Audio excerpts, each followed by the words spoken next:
नमस्कार साथियों, infusion notes के यूट्यूब चैनल पर आपका स्वागत है। आज का सेशन रहेगा साथियों 28 फरवरी 2024 इंडिया करंट अफेयर्स का। इस सेशन में साथियों जितने ही महत्वपूर्ण प्रश्न बनने हैं इंडिया करंट अफेयर्स के, वो मैं आपके साथ साझा करूंगा। साथ ही उन प्रश्नों से जुड़े हुए जो महत्वपूर्ण तथ्य आपसे आगामी प्रतियोगिता परीक्षा में पूछे जा सकते हैं, उन पर भी जानकारी साझा करूंगा। और इसके बाद साथियों जो अपने कल करंट अफेयर्स पढ़ा था उसका भी रिवीजन करेंगे। सेशन आपको पसंद आए तो इसे लाइक व शेयर जरूर कीजिएगा। साथियों इन्फ्यूजन नोट्स के यूट्यूब चैनल को लाइक व सब्सक्राइब कीजिएगा। वीडियो के डिस्क्रिप्शन में साथियों पीडीएफ का लिंक होगा, वहां से आप आसानी से पीडीएफ डाउनलोड कर पाएंगे। मैं प्रयास कर रहा हूं साथियों कि मैं कम समय में आपको बेहतरीन कंटेंट दूं। मेरा यह प्रयास भी आपको पसंद आ रहा है तो सेशन को लाइक व शेयर जरूर कीजिएगा। तो शुरुआत करेंगे साथियों सेशन की। पहला क्वेश्चन आपसे पूछा गया है, खेलो इंडिया विंटर गेम्स 2024 में सबसे अधिक मेडल है जो किसने जीते हैं। मोस्ट इंपोर्टेंट क्वेश्चन साथियों रहने वाला है। आपसे पूछा गया है कि खेलो इंडिया विंटर गेम्स 2024 के अंदर सबसे ज्यादा है जो मेडल किसने जीते हैं। इंपोर्टेंट लगा लेना साथियों, पूछा जाएगा आपसे। तो आंसर रहेगा साथियों भारतीय सेना के द्वारा जीते गए हैं। सबसे ज्यादा मेडल किसने जीते हैं, तो भारतीय सेना के द्वारा साथियों सबसे ज्यादा मेडल है जो खेलो इंडिया जो विंटर गेम्स 2024 है उसके अंदर जीते गए हैं। ये कौन सा संस्करण था, तो ये साथियों चौथा संस्करण था। कौन सा संस्करण था, ये चौथा संस्करण था। ये भी इंपॉर्टेंट है रहने वाला है। कौन सा संस्करण था, चौथा संस्करण था। इसका आयोजन साथियों 2 चरणों में किया गया था। जो प्रथम चरण था साथियों वो 2 से लेकर 6 फरवरी तक लेह लद्दाख में किया गया था। ये भी इंपॉर्टेंट रहेगा। कितने चरणों में आयोजन किया गया, तो आपका आंसर होना चाहिए 2 चरणों में इसका आयोजन साथियों किया गया था। जो प्रथम चरण था साथियों वो 2 फरवरी से 6 फरवरी तक लेह लद्दाख में हुआ, और जो दूसरा चरण था साथियों वो 21 से 25 फरवरी को गुलमर्ग में हुआ। यानी 2 चरणों में इसका आयोजन किया गया। इसके अंदर साथियों जो भारतीय सेना है उसने सबसे ज्यादा साथियों 21 पदक अपने नाम किए हैं। कितने, 21 पदक अपने नाम किए हैं, जिसमें साथियों 10 तो हैं गोल्ड, 10 तो हैं गोल्ड आपके, 5 है रजत और 6 कांस्य है। ये अपने को याद रखना है, पूछा जा सकता है। यानी 10 स्वर्ण जीते हैं, 5 रजत जीते हैं और 6 कांस्य, टोटल 21 पदक के साथ साथियों भारतीय सेना है जो इसके अंदर प्रथम रही है। दूसरे स्थान पर साथियों कर्नाटक है जो 11 पदकों के साथ रहा है। दूसरे स्थान पर कर्नाटक साथियों 11 पदकों के साथ है जो दूसरे स्थान पर रहा। अगर आपसे इस प्रकार से भी क्वेश्चन पूछे कि कौन सा राज्य साथियों, आपसे इस प्रकार से पूछ ले कि कौन सा राज्य है जो इसके अंदर प्रथम स्थान पर रहा, तो आंसर हो जाएगा कर्नाटक, क्योंकि सेना ने 21 जीते हैं। उसके बाद सबसे ज्यादा साथियों कर्नाटक ने है जो 11 पदक जीते हैं। इंपॉर्टेंट रहने वाला है, मोस्ट इंपॉर्टेंट क्वेश्चन है साथियों, आगामी प्रतियोगिता परीक्षा में आपसे पूछा जा सकता है।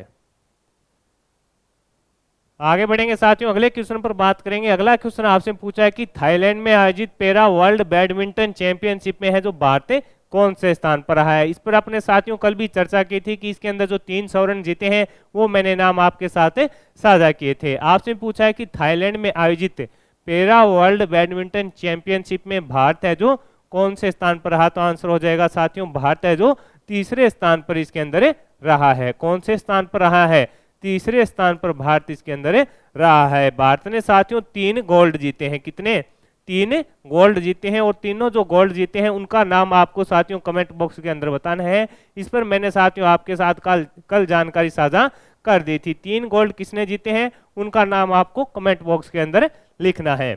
इसके अलावा साथियों 4 सिल्वर व 11 कांस्य के साथ कुल 18 पदक जीते हैं। कुल आपसे पूछे कितने पदक जीते हैं, तो 18 पदक अपने नाम की हैं, जिसमें 4 सिल्वर हो गए और 11 कांस्य के साथ, माफ कीजिएगा 3 गोल्ड 4 सिल्वर और 11 कांस्य पदक के साथ टोटल 18 पदक जीते हैं। और तीसरे स्थान पर रहा।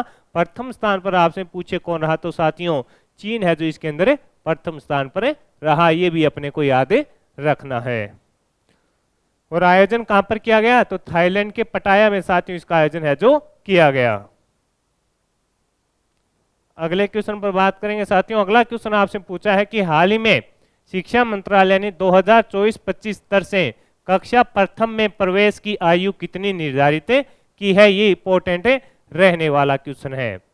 आपसे पूछा है कि शिक्षा मंत्रालय ने साथियों 2024-25 स्तर से कक्षा प्रथम में प्रवेश की जो आयु है वो कितनी निर्धारित की है, तो आंसर रहेगा साथियों 6 वर्ष से अधिक। 6 वर्ष से अधिक 6 वर्ष से अधिक साथियों निर्धारित की है। और किसके तहत ये फैसला लिया गया? तो साथियों जो राष्ट्रीय शिक्षा नीति है, जो राष्ट्रीय शिक्षा नीति 2020 है, राष्ट्रीय शिक्षा नीति 2020 के तहत साथियों ये फैसला लिया गया था। राष्ट्रीय शिक्षा नीति 2020 के तहत साथियों ये फैसला है जो लिया गया था कि इसके अंदर बताया गया है कि 6 वर्ष से जो अधिक होगा उसको ही साथियों जो अपनी प्रथम कक्षा होती है उसके अंदर है जो प्रवेश दिया जाएगा। ये अपने को थोड़ा याद रखना है। आगे बढ़ेंगे साथियों, अगले क्वेश्चन पर बात करेंगे। अगला क्वेश्चन आपसे पूछा है कि किस सीक्वेंस भारतीय खिलाड़ी ने, किस सीक्वेंस भारतीय खिलाड़ी ने कनाडा में good fellow classical PSA challenger tournament है जो अपने नाम किया है? तो आंसर रहेगा साथियों अभय सिंह है। कौन है? अभय सिंह है साथियों। इन्होंने है जो कनाडा में एक टूर्नामेंट हुआ था सीक्वेंस का, वो अपने नाम किया है। और इनका अगर संबंध आपसे पूछे साथियों तो इनका संबंध रहेगा तमिलनाडु से। तमिलनाडु के ये रहने वाले हैं। कौन है? अभय सिंह है। तो इस प्रकार का क्वेश्चन भी साथियों कई बार है जो एग्जामिनर पूछ लेता है कि किस सीक्वेंस भारतीय खिलाड़ी ने कनाडा में good fellow classical PSA challenger tournament का खिताब अपने नाम किया।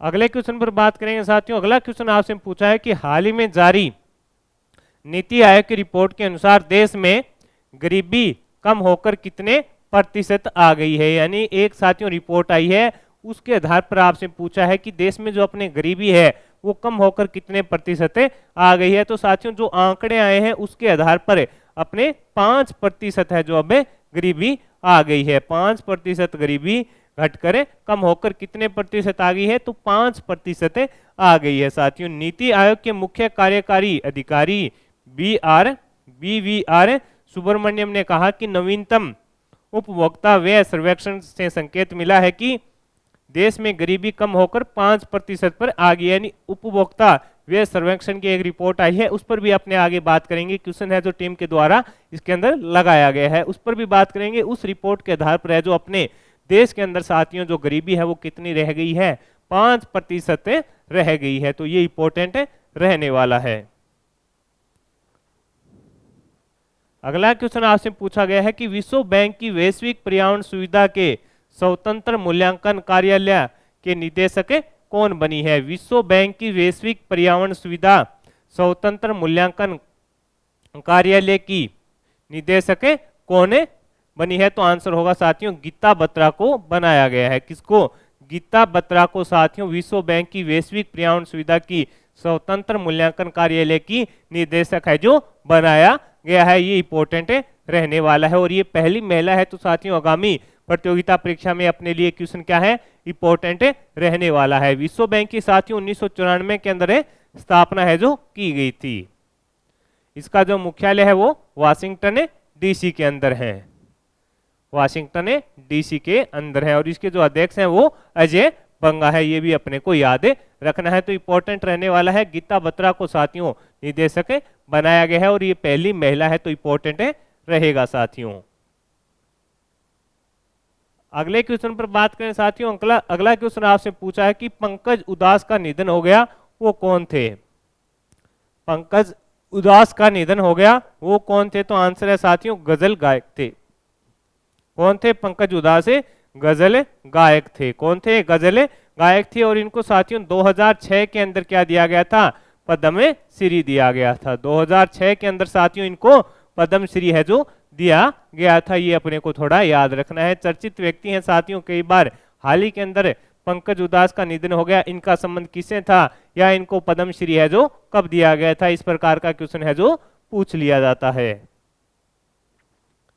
आगे बढ़ेंगे साथियों। अगला क्वेश्चन आपसे पूछा गया है कि केंद्रीय फिल्म प्रमाणन बोर्ड कार्यालय कहाँ स्थापित किया जाएगा? केंद्रीय फिल्म प्रमाणन बोर्ड कार्यालय कहाँ स्थापित किया जाएगा? तो आंसर रहेगा साथियों चंडीगढ़ के अंदर स्थापित किया जाएगा। कहाँ साथियों? चंडीगढ़ के अंदर स्थापित किया जाएगा। इसकी घोषणा अगर आपसे पूछे किसने की तो केंद्रीय मंत्री साथियों अनुराग सिंह ठाकुर के द्वारा इसकी घोषणा है जो की गई थी। किसके द्वारा? केंद्रीय मंत्री अनुराग सिंह ठाकुर के द्वारा साथियों इसकी घोषणा है जो की गई थी। ये अपने को याद रखना है।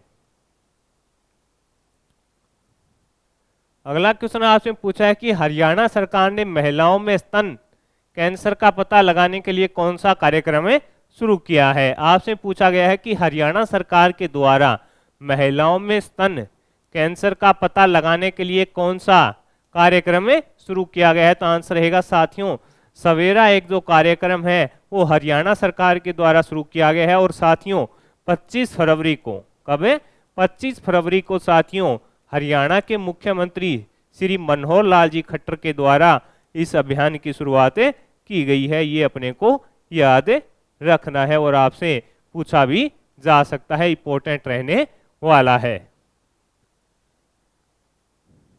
अगला क्वेश्चन आपसे पूछा गया है साथियों कि उपभोक्ता व्यय सर्वेक्षण के अनुसार देश में औसत प्रति व्यक्ति मासिक व्यय ग्रामीण व शहरी कितना है। ये इंपॉर्टेंट रहने वाला है। पहले अपने बात की थी जो गरीबी थी उसके ऊपर कितनी प्रतिशत कम हुई है। अब इसके अंदर आपसे पूछा गया है कि उपभोक्ता व्यय सर्वेक्षण के अनुसार देश में औसत प्रति व्यक्ति मासिक व्यय ग्रामीण व शहरी कितना है। तो आंसर है साथियों 3,700 रुपये तो है कौन सा अपना ग्रामीण वाला, और शहरी का कितना है 6,459 रुपये है। साथियों 2011 से 2022 तक प्रति व्यक्ति जो मासिक घरेलू उपभोग व्यय है वो दुगने से अधिक है जो हो गया है। औसतन ग्रामीण खर्च जो 1430 रुपये था साथियों वो बढ़कर हो गया है 3773 रुपये, और साथियों जो शहरी था वो था 3773, वो बढ़कर कितना हो गया है 6459 रुपये हो गया है। यानी इसके अंदर खर्च है जो साथियों दुगने से ज्यादा हो गया है। अच्छा औसतन ग्रामीण खर्च साथियों अच्छा जो 1430 से हो गया है 3773 रुपये, और साथियों जो शहरी खर्च था वो 2630 से बढ़कर हो गए हैं 6459 रुपये। ये अपने को थोड़ा याद रखना है। अगला क्वेश्चन आपसे पूछा है कि हाल ही में solar energy corporation of India limited ने भारत की सबसे बड़ी सौर परियोजना का अनावरण कहां पर किया है। तो आंसर है साथियों छत्तीसगढ़ के अंदर किया है। ये इंपॉर्टेंट रहने वाला है। छत्तीसगढ़ के राजानंद गांव है साथियों, उसके अंदर इस योजना की शुरुआत है जो किसके द्वारा की गई है, solar energy corporation of India limited के द्वारा इसकी शुरुआत है जो की गई है। ये अपने लिए इंपॉर्टेंट रहने वाला है। अगला क्वेश्चन आपसे पूछा गया है कि हाल ही में एफएटीएफ ने वित्तीय अपराध निगरानी की ग्रे सूची से किसे बाहर किया है। तो संयुक्त अरब अमीरात, युगांडा, बारबाडोस और जिब्राल्टर को साथियों ये जो 4 राष्ट्र हैं उनको बाहर कर दिया गया है। साथियों जो एफएटीएफ क्या होता है, तो साथियों जो देश मतलब जिस देश के अंदर साथियों आतंकवादियों को है जो फंड दिया जाता है उसके लिए इसकी स्थापना है जो की गई थी। इसकी स्थापना कब हुई थी 1989 के अंदर इसकी स्थापना की गई थी, और पेरिस फ्रांस के अंदर साथियों इसका मुख्यालय है। पेरिस फ्रांस के अंदर साथियों इसका मुख्यालय है, और भारत साथियों 2010 में इसका सदस्य बना था। भारत 2010 के अंदर इसका सदस्य है जो बना था। ये अपने को याद रखना है। तो साथियों ये हो गए अपने महत्वपूर्ण करंट अफेयर्स के क्वेश्चन है। अब अपने जो कल करंट अफेयर्स पढ़ा था उसका फटाफट से रिवीजन कर लेते हैं। कल हमने पढ़ा था पैरा बैडमिंटन विश्व चैंपियनशिप में प्रमोद भगत ने कौन सा पदक जीता। तो आंसर रहेगा गोल्ड जीता।